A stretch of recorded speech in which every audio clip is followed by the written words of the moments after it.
रामचंद्र जी का पाद प्रक्षालन किया है, मानी चरण धोए है।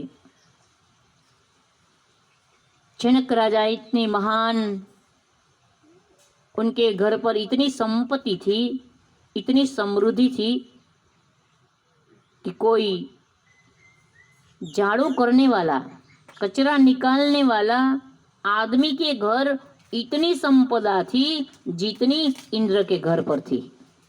तो जनक राजा के खुद के राज्य दरबार में कितनी समृद्धि होगी, कितनी संपत्ति होगी कि झाड़ू निकालने वाला जो था जनकपुरी में, उनके पास इतनी संपदा थी, इतनी संपत्ति थी।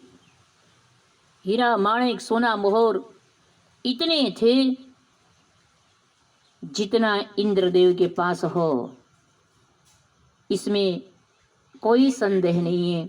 क्योंकि जगदम्बा पराम्बा जानकी जी के जहाँ पदार्पण हुए हैं, उनके चरण जहाँ जहाँ गए हैं वो तो खुद प्रकट हुई जनक राजा के घर पर।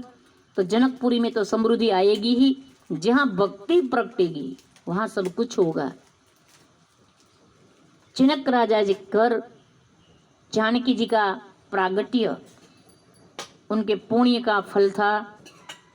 मानस में लिखा गया, जनक राजा ने आज परमात्मा राम जी उनके दामाद है, इसलिए उनके पैर धोए, चरण धोए, चरणामृत लिया। लागे पखारण पाई पंकज प्रेम तन पुलकावली।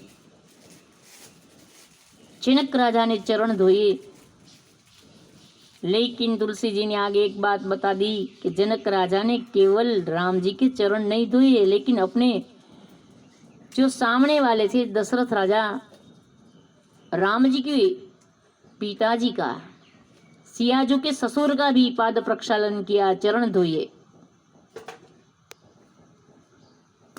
मम्मा मार रामायण दे जाजो, दे जाओ।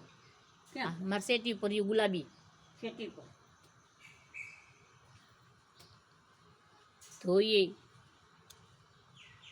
मानस में लिखा गया, मानस में